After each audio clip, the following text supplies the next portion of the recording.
Ito na mga kabasketball, Final 12 lineup ng ating Gilas Pilipinas kontra sa New Zealand, inilabas na.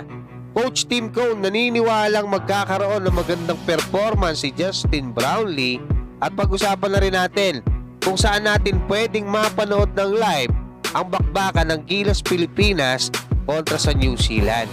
Sa pinakabagong update na inilabas ng Samahang Basketball ng Pilipinas o SBP, ay ipinakilala na nga nito yung Final 12 players ng ating Gilas Pilipinas na makikipagbakbakan kontra sa New Zealand ngayong Huwebes, November 21 sa Mall of Asia Arena.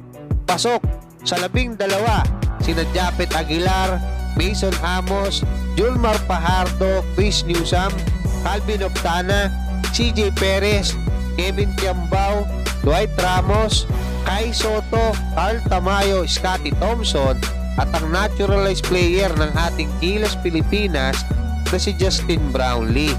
Paalala lang mga kabasketball na ang lineup na ito ay para lamang sa laban ng Gilas Pilipinas kontra sa New Zealand dahil pwede pa nila itong baguhin sa November 23 ng gabi bago magsimula yung laban nila kontra sa Hong Kong kasi magaganap yon sa November 24. Ayon kay Coach Tim Cone sa article na inilabas ni Ruben Terrado sa spin.ph ay muli na naman tayong makakakita ng motivated na Justin Brownlee, especially alam naman natin na kinapos siya at yung mga kasama niya diyan nga sa Barangay Ginebra para makuha yung kampyonato sa PBA nitong nakaraan lang.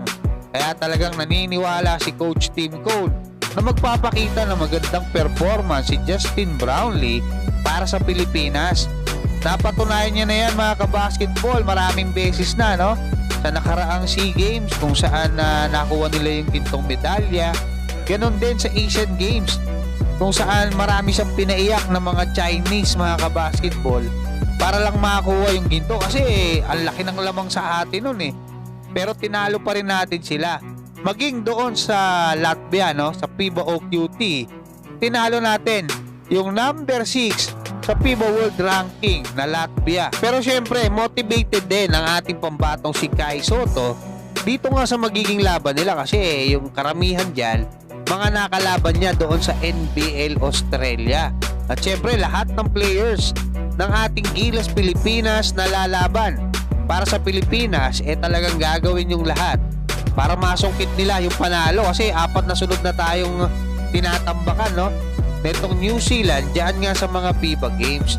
Magsisimula yung kanilang bakbakan mga kabasketball 7:30 ng gabi dito sa atin sa Pilipinas at mapapanood ng live sa One Sports, One Sports Plus, RPTV at sa Pilipinas Live app.